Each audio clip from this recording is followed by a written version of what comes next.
بسم اللہ الرحمن الرحیم۔ آتش بازی کرنا ان بدعات و خرافات میں سب سے بدترین اور ملعون رسم آتش بازی ہے، جو آتش پرستوں اور کفار و مشرکین کی نقل ہے۔ اس شیطانی رسم میں ہر سال مسلمان کی کروڑوں کی رقم اور گاڑی کمائی آگ میں جل جاتی ہے۔ بڑی دھوم دھام سے آگ کا یہ کھیل کھیلا جاتا ہے، گویا ہم خدا تعالیٰ کی بارگاہ میں اپنی نیاز مندی اور عبادت و استغفار کا تحفہ پیش کرنے کے بجائے اپنے پٹاخے اور آگ پیش کرتے ہیں۔ واضح رہے کہ آتش بازی کی یہ بدترین رسم 3 بڑے گناہوں کا مجموعہ ہے۔ نمبر 1، اسراف و فضول خرچی۔ قرآن کریم میں اپنی کمائی فضولیات میں خرچ کرنے والے کو شیطان کا بھائی قرار دیا گیا ہے۔ ارشاد خداوندی ہے، اعوذ باللہ من الشیطان الرجیم، ان المبذرین کانوا اخوان الشیاطین۔ بے شک فضول خرچی کرنے والے شیاطین کے بھائی ہیں۔ نمبر 2، کفار و مشرکین کی مشابہت۔ ہمارے نبی صلی اللہ علیہ وآلہ وسلم نے کفار و مشرکین اور یہود و نصارہ کی مشابہت اختیار کرنے سے سختی کے ساتھ منع فرمایا ہے۔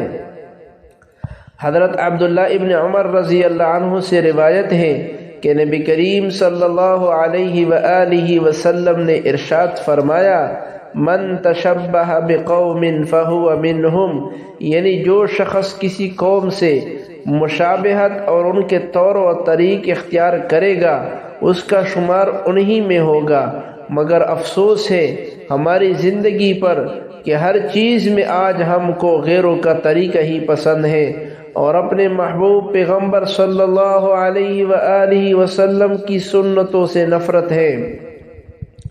نمبر 3، دوسروں کو تکلیف دینا۔ جب پٹاخے چھوڑے جاتے ہیں تو اس کی آواز سے کتنے لوگوں کو تکلیف ہوتی ہے اس کو ہر شخص جانتا ہے، جبکہ ہمارا مذہب اسلام ہم کو یہ تعلیم دیتا ہے کہ ایک مومن آدمی سے کسی بھی شخص کو، مسلم ہو یا غیر مسلم، کسی بھی شخص کو تکلیف نہیں ہونی چاہیے۔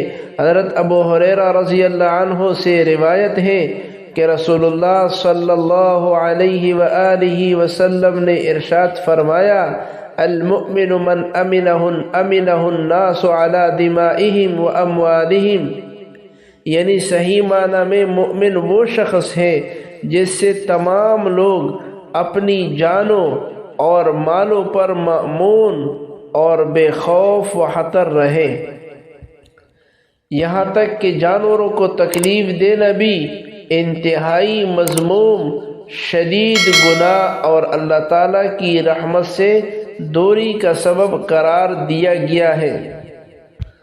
حاصل یہ ہے کہ صرف آتش بازی کی ایک رسم کئی بدترین اور بڑے گناہوں کا مجموعہ ہے جو کسی بھی طرح مسلم معاشرے میں رواج پانے کے لائق نہیں، بلکہ پہلی فرصت میں قابل ترک